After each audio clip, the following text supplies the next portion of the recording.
Take the shackles off my feet so I can dance. I just wanna praise you. I just wanna. All right, everybody, welcome to Studio B. I am your host, Pastor Marcus Holman. Good to see you on this day. Thank you again for joining us here on the set of Studio B. So if you're watching, go ahead and click that subscribe, that like, follow us on Facebook, Instagram, Twitter, and then also on YouTube. Click that subscribe and then also hit that little bell to make sure that you're up to date on all of the fresh topics that are coming out here on Studio B. Today, I am alone at the set of Studio B, at the table of Studio B, but I got some stuff that we need to talk about, and hopefully we can drive the conversation just a little bit further. Thank you for all of those emails and those messages that we got on the past couple of episodes, and we're going to be running in that same vein today. But I want to talk to us today about all the stuff that's going on, and I want to offer a new perspective, something that will hopefully change the conversation to drive us in a different direction. And we're talking about today about racism, oppression, all the things that are going on in the news right now, Black Lives Matter, you know, all the issues that are dominating our news cycles right now. And so we want to kind of break this thing down in regards to where do we go from here. And so, and I was thinking about this, we've had a lot of conversation with some good friends and a lot of different perspectives about this particular topic, but I want to kind of hone this in, if you will, about what to do next, about how we as Black people move the needle forward. I have been on record as saying that we in this generation owe a debt to the previous generation and the struggles that they've had to overcome to get us where we are right now. We in 2020 are enjoying privileges that were absolutely unheard of in my grandmother's generation or her generation. And so because of some of the things that they've had to endure back in those days, we get the benefit of enjoying them right here today. I make the distinction that we have not by any stretch of the imagination crossed over the finish line and that we can't sing Kumbaya all together at this particular moment. But I always want to drive people to the progress that has been made, not denying the further work that needs to be done, but taking the time just to acknowledge the progress that has been made for our people in the years that have passed. And so, but there are some issues that we need to talk about in regards to our community as a whole. And when you're talking about this whole thing about Black Lives Matter and the subjugation of Black Lives Matter and the profit of Black Lives Matter and the agenda of Black Lives Matter, if Black Lives Matter is to matter, then it must matter to us first. We can't get other people to acknowledge that Black Lives Matter if Black Lives Matter does not first matter to us. And if we're going to do this thing in a very holistic way, we have to do this thing radically. It has to be a radical change. And in order to make Black Lives Matter a very prominent movement that can really do some real progressive good in our culture that we are in right now, we have to take a radical stance on Black Lives Matter. That means we have to examine everything that we hold dear. We got to go and look at our hip hop music. We have to go and look at the people in which we idolize. In our music today, it's no secret that we misogynize our women through the music in which we listen to. It's no different to when we paint our Black women as this, that, and the other through social media and movie productions. And so if we're going to talk about Black Lives Matter, then it has to matter to us first. In order for it to matter to anybody else, it must first matter to us first. And so I want to talk about a couple of things today on our podcast that is driven off of data research. I'm one of these guys that I'm a numbers guy. I believe that numbers are important. Matter of fact, God thinks numbers are important because there's a whole book in the Bible called Numbers.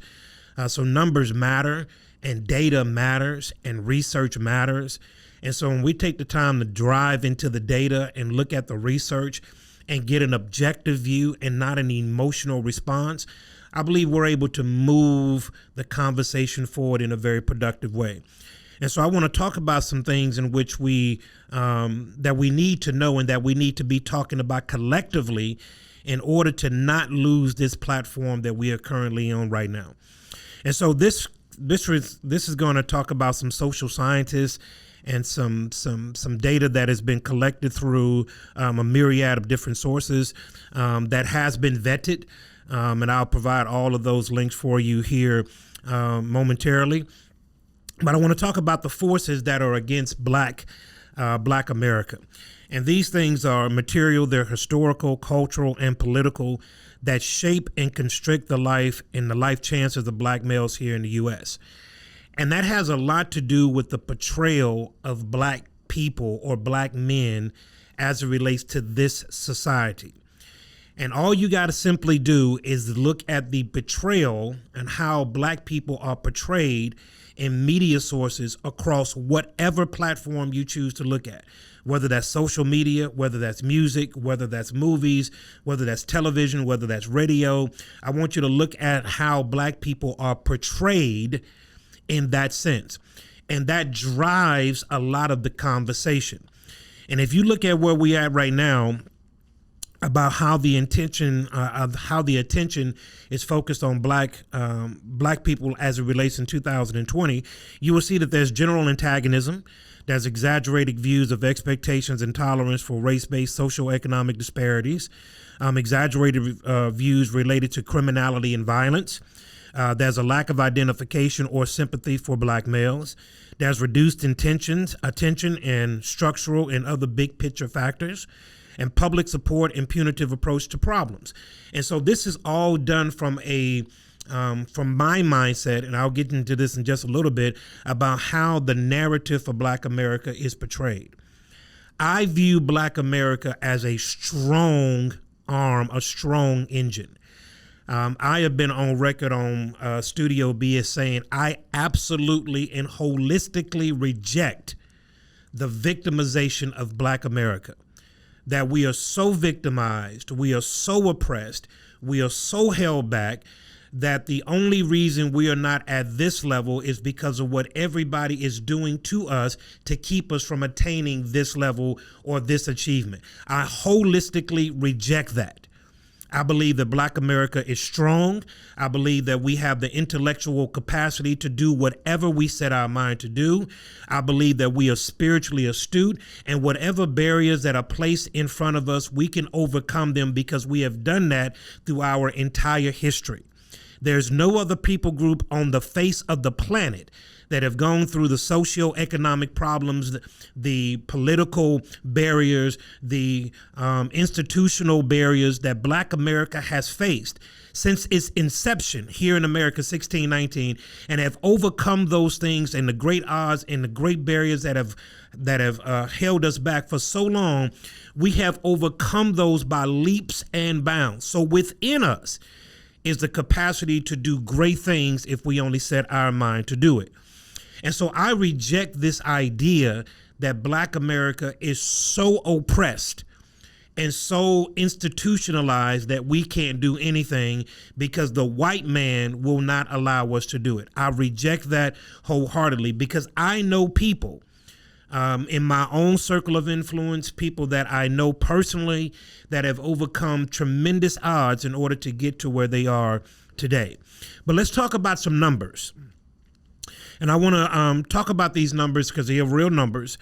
But the most current numbers that I can read, that I can bring in regards to the United States of America was in July of 2019. As of July 2019, there are 328,239,523 people in the United States. So that's 328 million people that make up the 50 states of the United States of America. That's a 6.3 increase from 2010, when about 20 million people since 2010 have been added to our populace.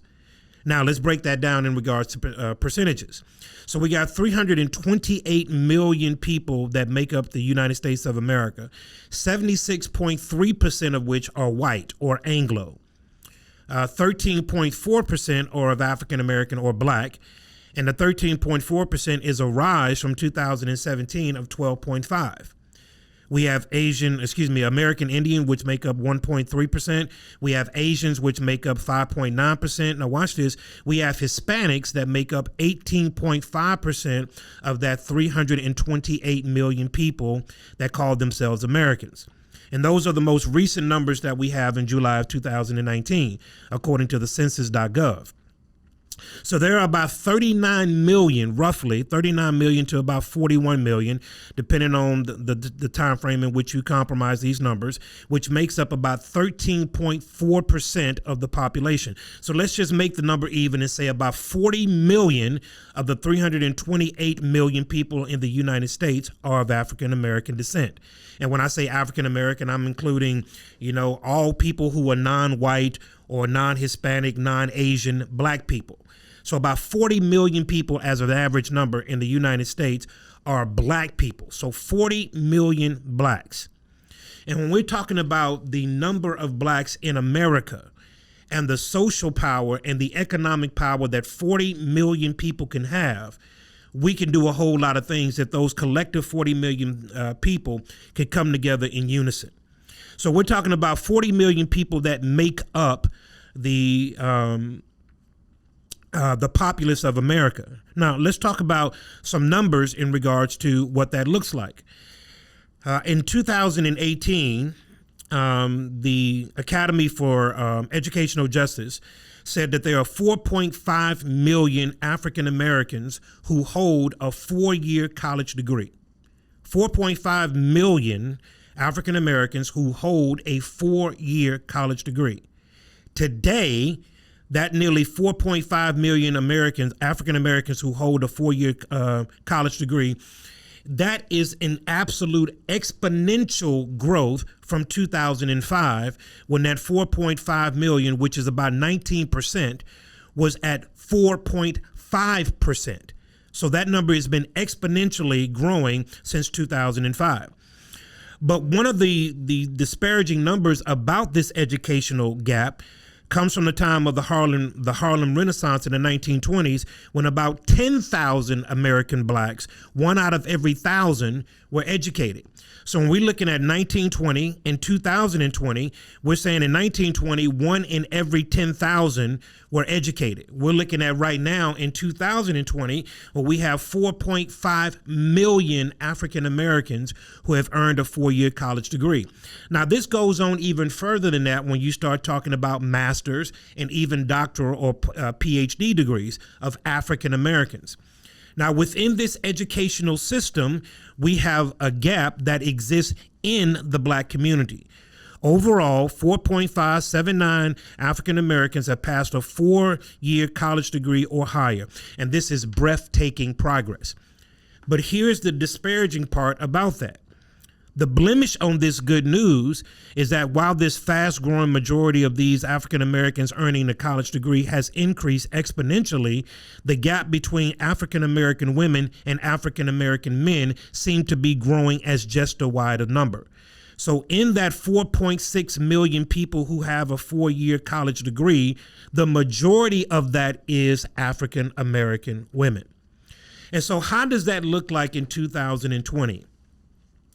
When we're talking about all the things that are going on in our landscape? Black America right now has the potential to do great things if Black America would only acknowledge the potential that we have. I am on record as being a black man, of course, but I believe that God has a plan for each of us. And I believe that the destiny of the person lies within the hands of that person. You get to determine how far you go. You get to determine the success you are able to attain. And when I say that we stand on the shoulders of giants, we stand on the shoulders of people that have gone through painstaking racism, absolute horrid circumstances, and they were able to get through it in such a way as to provide the means for me to be here right now with you on Studio B. We're coming from a time in which people were killed when they learned how to read because they understood the value of education. And so when the master found out that this person knew how to read, there were very severe circumstances that had to be followed. There There were severe consequences that had to be held when that person knew that that other person knew how to read. Here we are knowing that, and now are at a place to where we have the opportunity to gain the knowledge that would at one point in time was withheld from us. And so when you're looking at Black America, when you're looking at what's going on in our context today, everybody, yes, do we still have a long way to go? Absolutely. We still got a long way to go.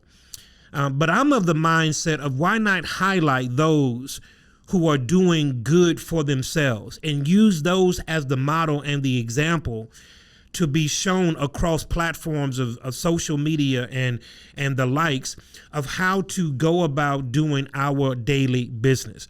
And so when you're looking at what we used to encounter in the 1920s and even earlier such, and looking at where we are right now in 2020, we have come a long way. But the victimization of the Black man is a profit that keeps Black men and Black women and Black people in this constant victimization role. We are powerful beyond belief. If we would only believe that and do the things necessary to attain what we all say that we want. At the end of the day, I come from a group of people. My mother, who had me when she was 16 years old, and my mother could have checked out. My mother could have said, you know what? I had a child at 16 years old. My life is over. I'm not going to graduate school. I'm not going to do anything great. I'm going to sit here and I'm going to sulk in my mistakes, and I'm going to take what life gives to me. She could have very easily done that and nobody would have blamed her. But my mother didn't do that. At 16 years old, having a young baby, not having the father in her life, she made a conscious decision to go back to school. She made a conscious decision to go to college, get her degree from the University of Houston, graduate.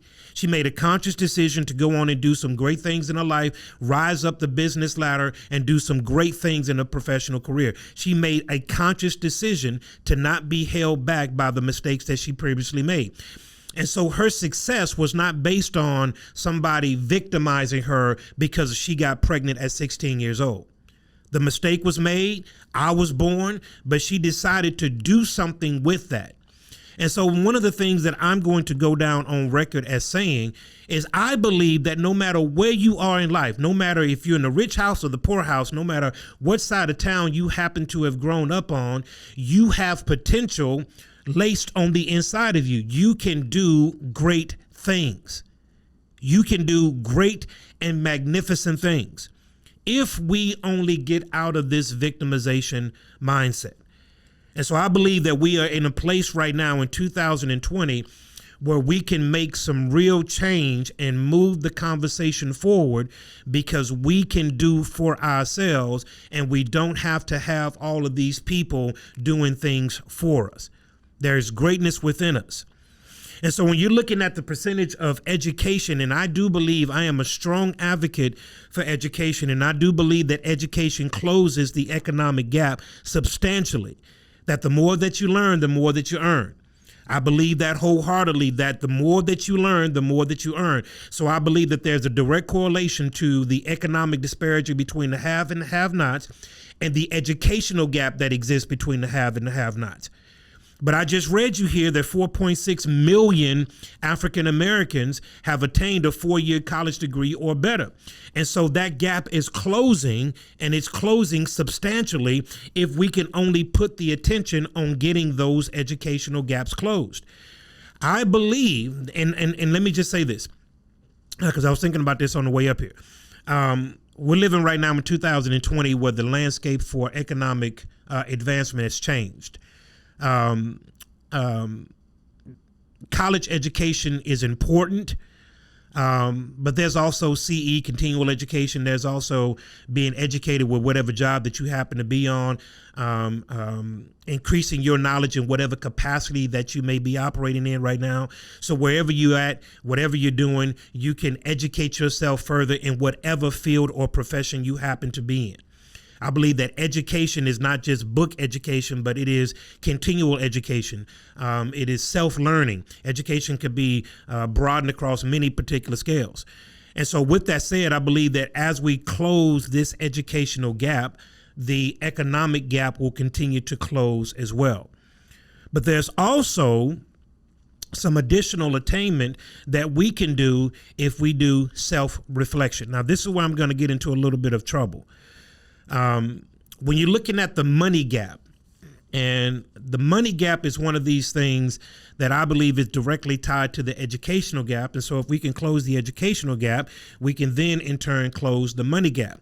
If you look at the household median income of 2018 from the Census Bureau, this might surprise you, but the number one economic earners of income in the U.S. are not white people. They're Asian. Asian household income in 2018, according to the census.gov, was $87,194. That's the average median household income for Asians in America, $87,194. Whites are $17,000 less. They come in at $70,642. So the number one group in America in regards to household income is not white people, it's Asians.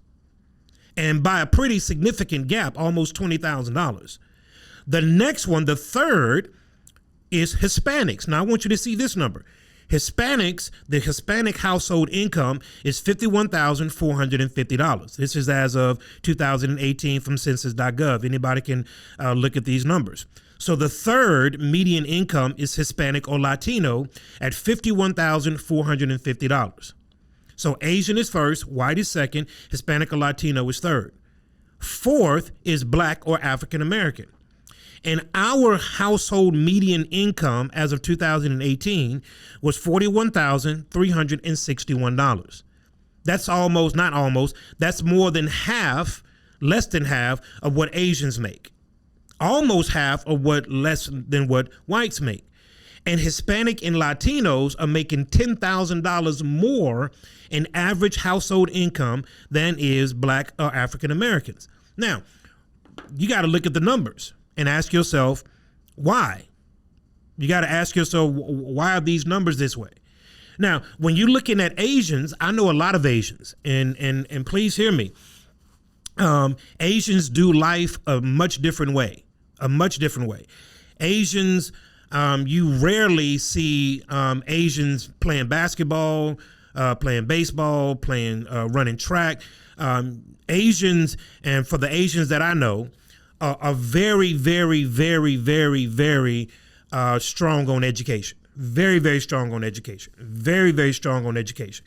Could care less about dribbling the ball or running down a baseball field. They could care less about that, but they do care about getting your education. Matter of fact, at Clemens High School, right there off of Sweetwater and 59, a 4.0 GPA will land you in the bottom half of your graduating class. A 4.0. They're graduating with 4.6s and 5.1s and such at Clemens High School. Okay, and all you got to do is look at the demographics of Clemens and realize who their valedictorians have been for the last 10 plus years. And they're not white, they're not Hispanic, and they're not Black. They're Asian. So Asians are first, whites are second, Hispanic or Latinos are third, and Black or African Americans are fourth. Now, at $41,361 for an average median household, those numbers are greatly different than the Asians at $87,000 or the whites at $70,000. And so the question is, what's the gap? Okay, and some will point to institutional racism, and we'll get to that in just a little bit. We'll talk about economic and educational racism and all those things that people are going to talk about, and we'll get into the numbers if those numbers are applicable to these numbers. And I'm going to make a case that there are a lot of these numbers that have nothing to do with those particular issues. Now, if you look at Black incomes exceed their pre-recession high, of course, this is, this is in 2018, where starting in 2006, the average Black median household was about $40,242. It dipped at a record low in 2011 and went all the way down to $37,650. And now in 2018, it's right at $41,000 to $42,000. So it was peaking at a set of 40,000, dropped all the way down to 37,000, and it's been on the upswing since 2011 all the way to 2018 till around 41,000, 42,000 at an average base. Now, when you're looking at what this looks like in regards to specific household incomes in regards to specific areas, now we're getting location-based, the numbers are even more telling. So when you look at many metro areas experience strong increases of black household incomes. When you're looking at San Francisco, the black median household income in 2013 was $43,316. The same household income in San Francisco jumped to $59,083. That's a change of 36% from 2013 to 2018. If you're looking at in Tampa Bay, the household income for black families was $34,160 in 2013. In 2018, it jumped to $41,612. That's a percentage raise of about 21.8%. When you're looking at New York of all places, and you know how expensive it is to live in New York. In 2013, the black median household income was $46,799. In 2018, it's at $53,632. That's a raise of about 14.6%. When you're looking at Miami, you're looking at $39,645 in 2013. 2018, it's at $44,004. That's an 11% rise. Now, here's the reason why I'm pointing out those particular cities, because by any metric, those are the most expensive cities in all of America to stay in. And when you're looking at the household median income of black America from 2013 all the way up to 2018, those numbers have been steadily rising.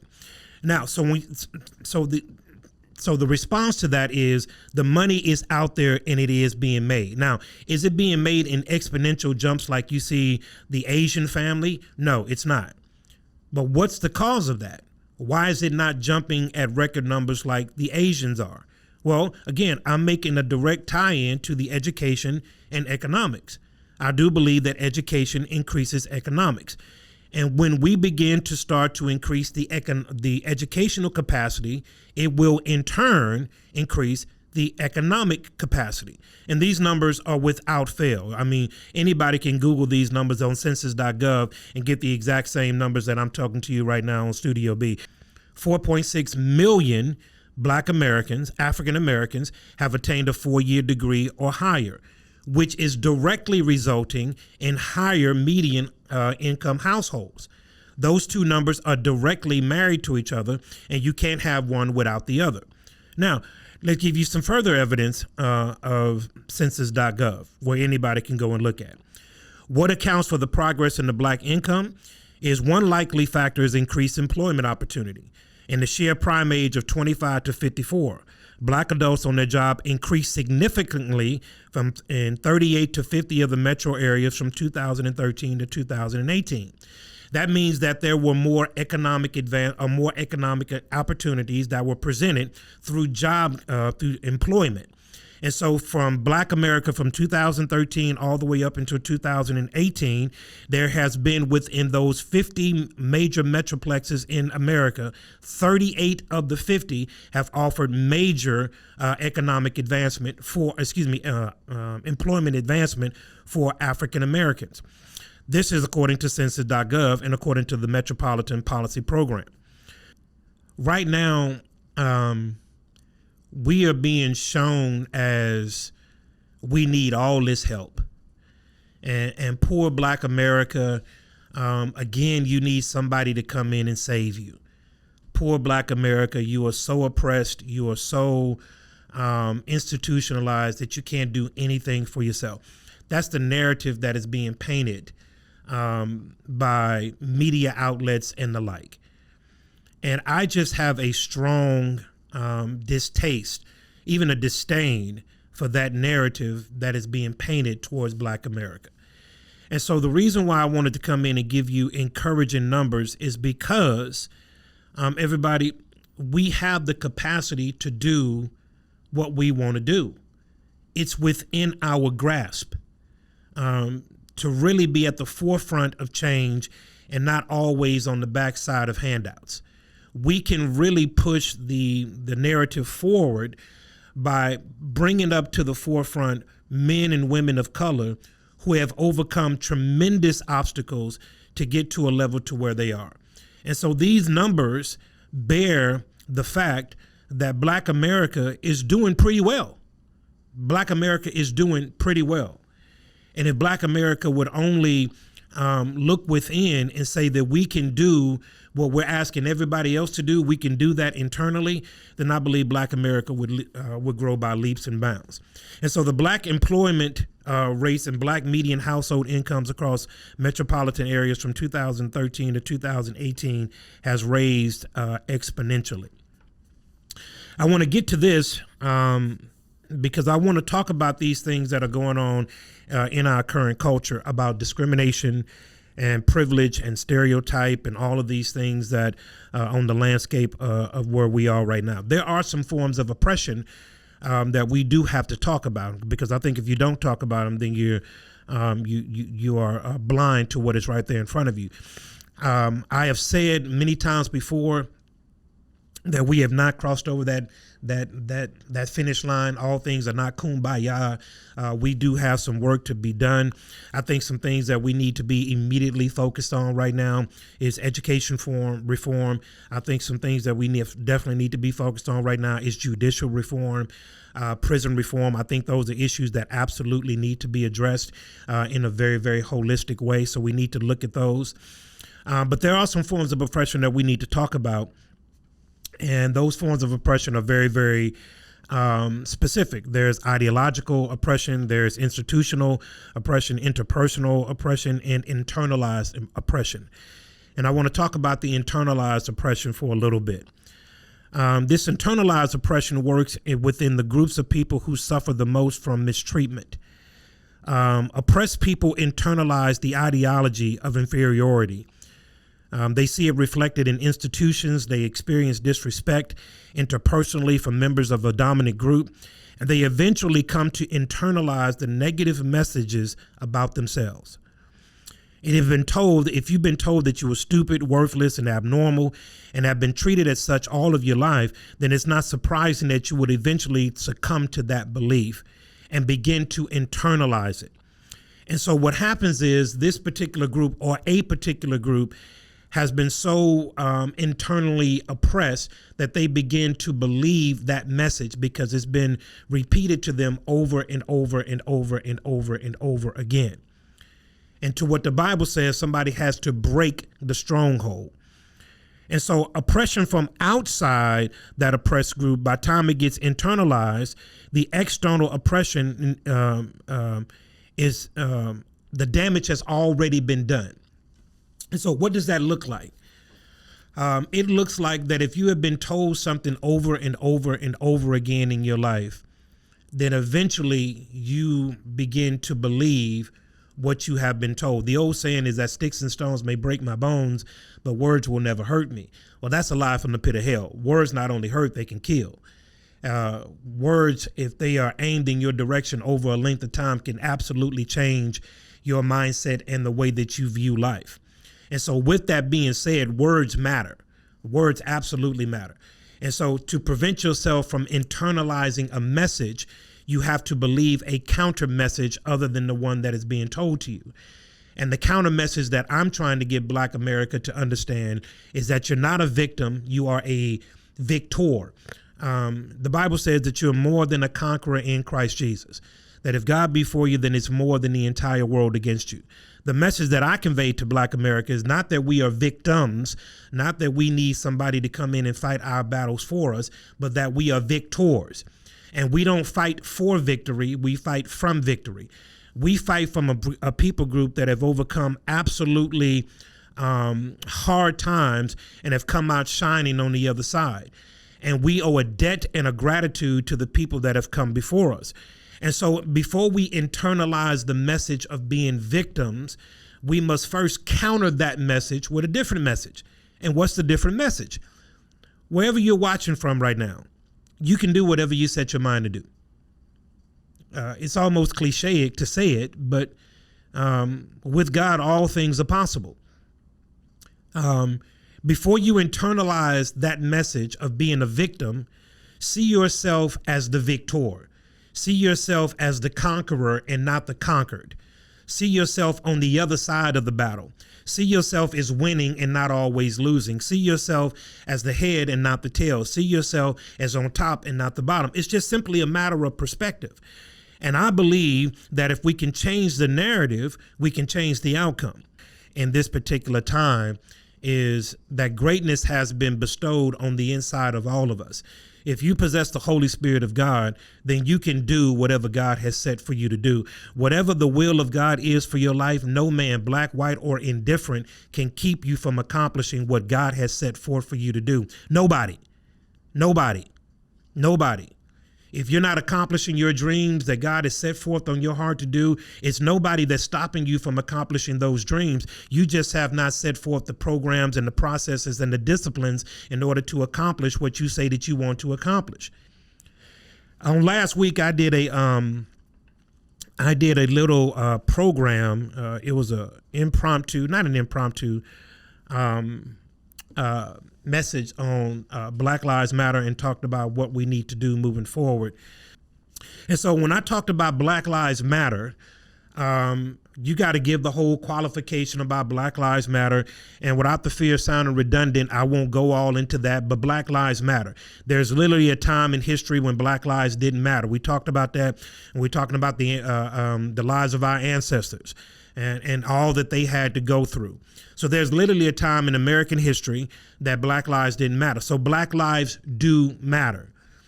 But there is a very clear line in the sand that I draw from Black Lives Matter, the movement, and Black Lives Matter, the organization, because I believe that those two things are diametrically opposed. Black Lives Matter, the organization, was created in 2014 at the death of Brother Trayvon Martin. And many of you know that. That's when George Zimmerman, the wannabe security guard, gunned this young black teenager down in cold blood. And so Black Lives Matter, the organization, was founded in 2014 from the death of Trayvon Martin at the hands of George Zimmer. Now, George Zimmerman ultimately went free for the murder of Trayvon Martin. And make no mistake about it, George Zimmerman murdered Trayvon Martin, but he walked away free from it. And so Black Lives Matter was founded up on that tragic case of our young brother, Trayvon Martin. And the founders of Black Lives Matter, the organization, are three black ladies by the name of Alicia Gardner, Patrice Cullors, and Opal Tometi. And we'll talk about them in depth. So these three black ladies were the founders of Black Lives Matter, or the hashtag Black Lives Matter, which eventually turned into the organization in late 2014, early 2015. So the Black Lives Matter, the organization, could have been used in a very positive way, to move the black agenda forward in regards to grassroots matters that needed to be addressed. But unfortunately, the organization got hijacked. And so this is when I make the distinction between Black Lives Matter, the organization, which is an entity, and Black Lives Matter, the movement, which is a progressive movement. And so when you look at what's going on right now for the last month and a half, when you see these protesters, and oftentimes these young protesters out there, these young protesters are out there because they really want to see change happen. There are some things happening in the landscape that they're not okay with, and they're out there protesting and doing it the right way in order to bring light to those particular issues. But there are some people out there on the other side of that protest that call themselves protesters that are there to hijack the movement. And we're going to talk about that in just a little bit. And so Black Lives Matter, the organization, and again, I'm drawing clear lines between the organization and the movement, started in 2014. Two of the founders, Miss Alicia Garza and Sister Patrice Cullors, blatantly identified themselves as Karl Marxists. And one of their heroes, and this is from the lips of the founders, admire Karl Marx. This organization, Black Lives Matter, has absolutely nothing to do now with the advancement of Black America, literally nothing.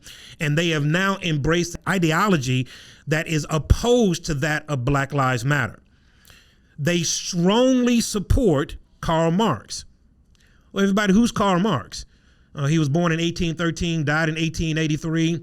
but his literature, his manifestos are greatly used through communist regimes all throughout the world.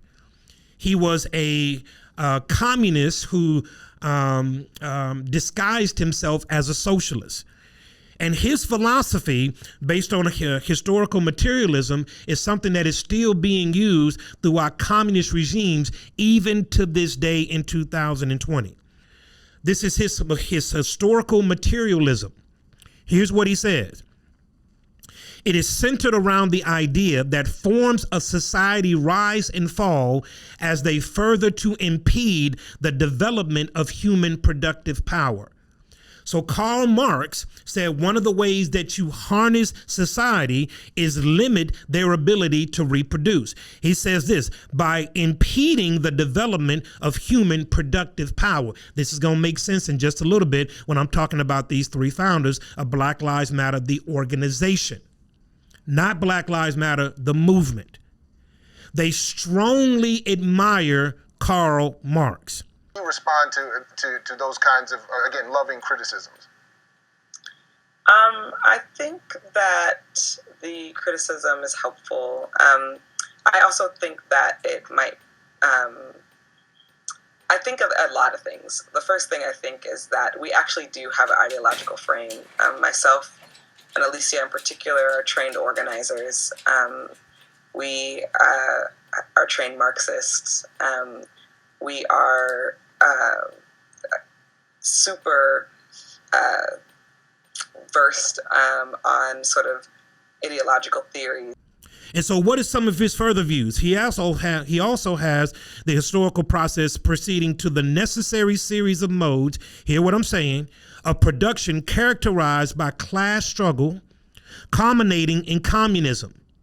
So Marx's economic analysis of capitalism is based on his version, hear me, of the labor value of theory.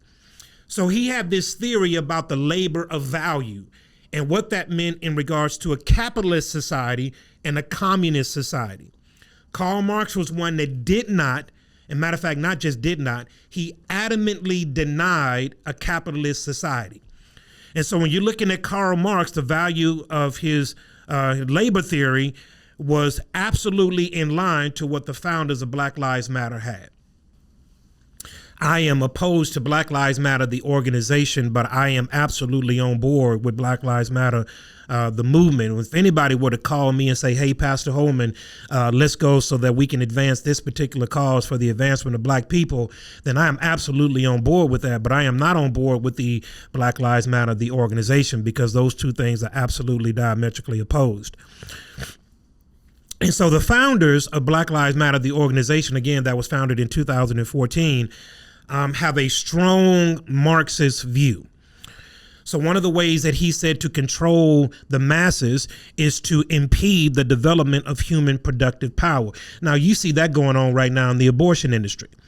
Everybody, because if Black Lives Matter outside of the womb, then Black Lives Matter should absolutely matter in the womb. And so when you consider that since 1973, Roe v. versus Wade, since 43 million African-American black boys and girls have been slaughtered in the wombs through the abortion clinics, through Planned Parenthood, but yet no Black Lives Matter protests are happening outside of Planned Parenthood, I have a problem with that demographic. I have a problem with that scenario. Then when you look at Karl Marx and his value, his labor theory value, this is what he said. He said, the analysis of the capitalist profit as the extraction surplus of the exploited patriot. He says the analysis, history, and economics come together in Marx's prediction of the inevitable economic breakdown of capitalism to be replaced by communism. So what Karl Marx said was, we want to break down a capitalist society and replace it with a communist society. And so that's why I said that Karl Marx was a communist masquerading himself as a socialist. Socialism will never, ever work in America. It will never, ever work in America. It is proven not to work in any other place around the world. But one of the things that Karl Marx wanted to do was to break down the capitalist society and replace it with the communist society. Well, again, too, Alicia and Patrice hold Karl Marx as one of their mentors and greatly respect his writings and his work. And again, everybody, I want you to go to blacklivesmatter.com and I want you to look at this on the About Us page. This is stuff that they're not even denying. They make public statements when they were on CNN a couple of years ago where they absolutely and adamantly say that they are Karl Marxists. As a matter of fact, responding to an interviewer, the BLM movement thought about their clear ideological structure. Colures, that's Patrice, responded that she and the other co-founder in particular, that's Alicia, are dedicated to the ideology of a communist leader, Karl Marx. That's her words verbatim. Here's what she said. We actually do have an ideological frame, myself and Alicia in particular. We are trained organizers, we are trained Marxists, and we are super versed in ideological theories. That's her words verbatim. That her and Alicia were trained Marxists and that they hold in high regard the communist leader, Karl Marx. So if anybody wants to look at this, you can go to blacklivesmatter.com and you can look up Patrice and the rest, and you can look at what they stand for. And to that, I want you to go to their website and go to the About Us and look at the mission core statements. These are their values. These are the things in which they themselves say are important, and these are the things that they are pushing.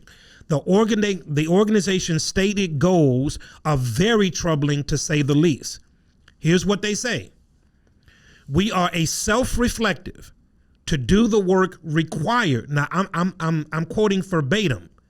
Required to dismantle gender privilege and uplift Black trans folk, especially Black trans women, who continue to be disproportionately impacted by trans antagonistic violence. So one of their stated goals is to dismantle gender privilege. What does that mean? Dismantle gender privilege means male and female.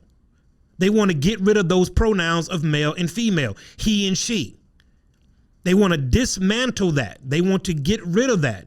And they want to uplift Black trans folk, especially Black trans women who continue to be disproportionately impacted by trans antagonistic violence. So one of the things that they want to do is to break down they want to break down or dismantle gender privilege. Why? Because they believe that Black trans folk and Black trans women are being disproportionately impacted by violence. Now, the numbers will tell you absolutely different.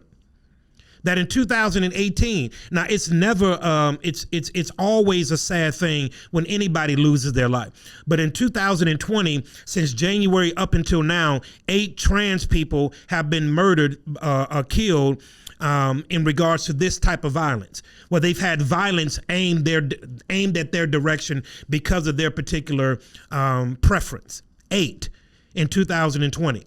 And while 8 is a significant number and those 8 lives absolutely matter, I'm going to make it my goal to dismantle the gender privilege because of those 8.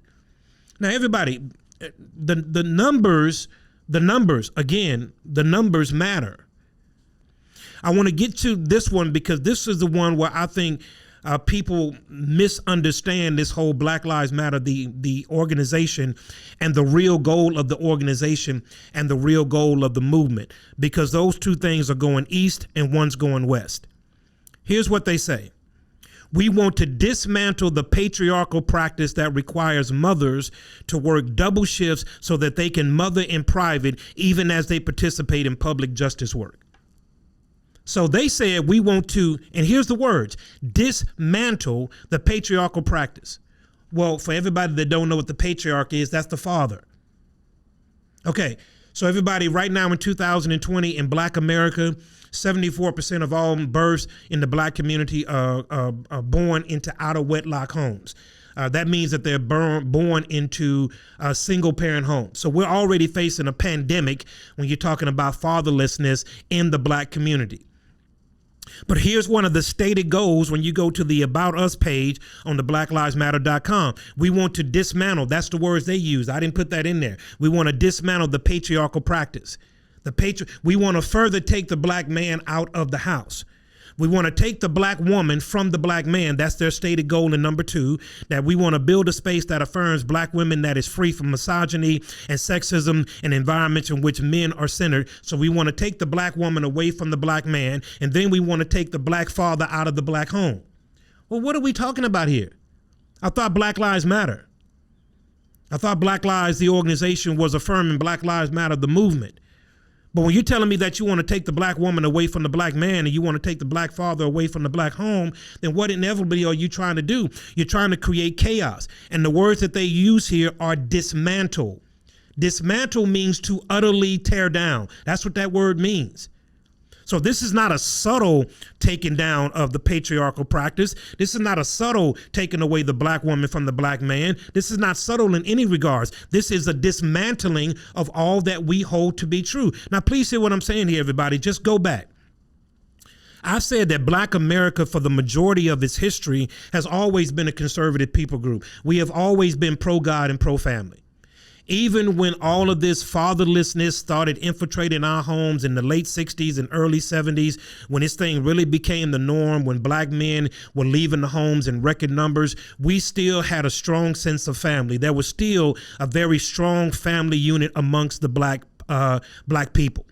We've always been about God. We've always been about family. We've always tried to raise our children right. We've always tried to be respectful. All of those things have been absolutely par for the course when it comes to black lives. And so when we're talking about where we are right now, we've always have been conservative in our beliefs about God and been about family. They want to take the black woman away from the black man. They want to dismantle the patriarchal practice. They want to disrupt the prescribed nuclear family. And then here's what they want to say, fifthly. We foster a queer affirming network. When we gather, we do so with the intention of freeing ourselves from the tight grip of the heteronormative thinking, or rather the belief that all in the world are heterosexual. That's what they said. We want to get rid of this heteronormative thinking. What does that simply mean? What in the world does that mean? That means determining people as men or women, or girl or boy, or male or female. The very basic of all human nature is to identify with what we have been doing for years. Genesis chapter number 1, he created them male and female. So here's what they say.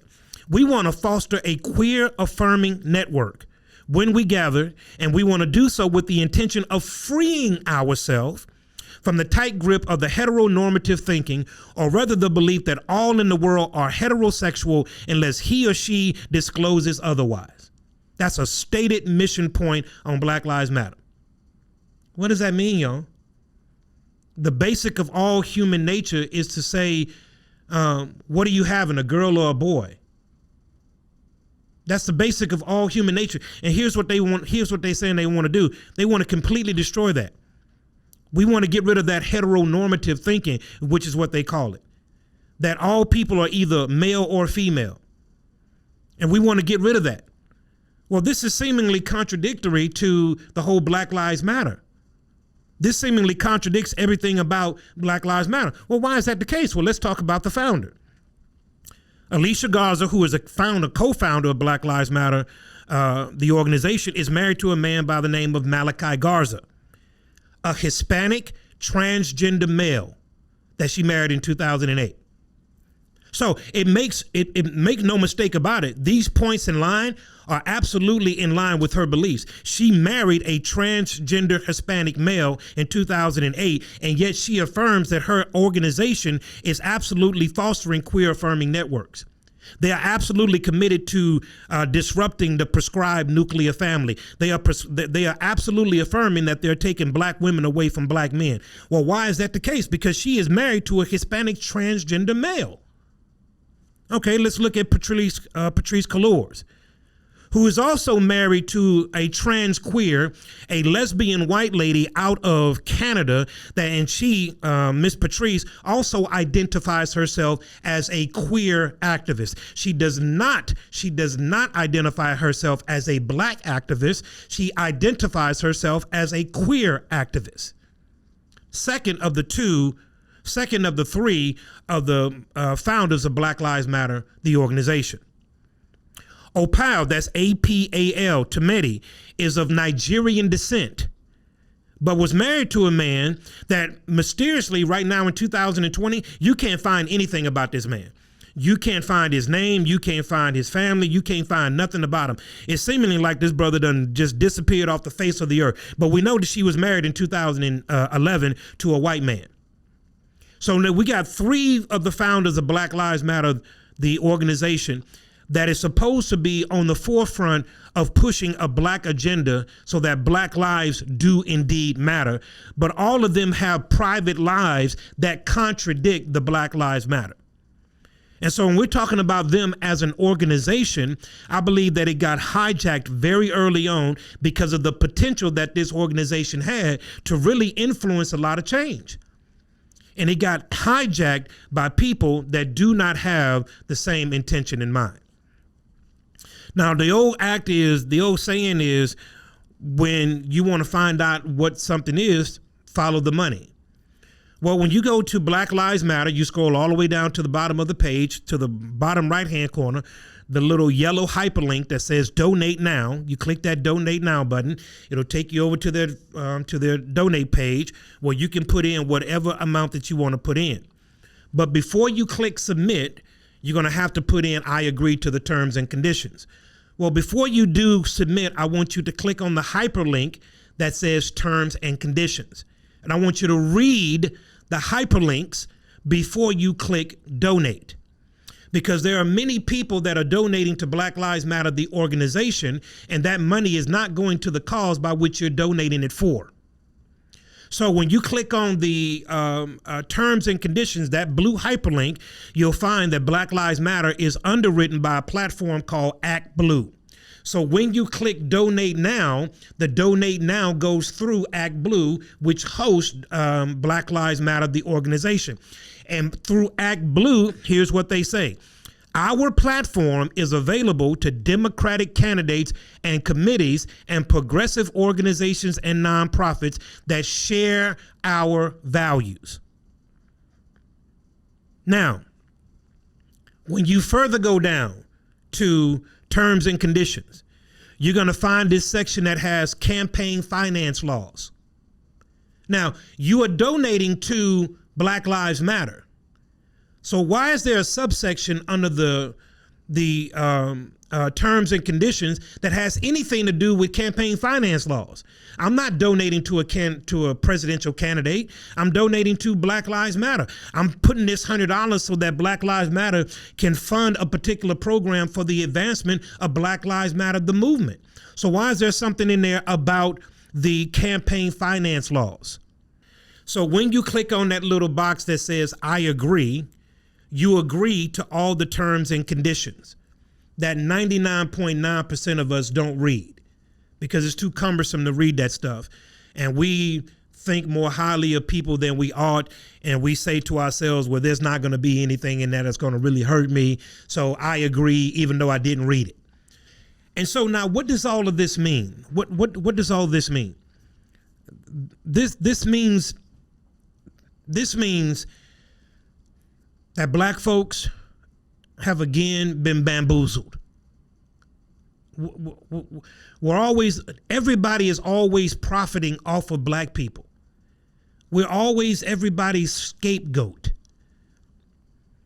And when we're looking at Black Lives Matter, if Black Lives matter, then they should matter to us too. It does not in any way, shape, or form take away from the fight of fighting against police injustice and all of the things in which we're fighting for right now. It does not take any of the attention away from the social ills that we're still facing in 2020. Not at all. Not at all. Not at all. Not at all.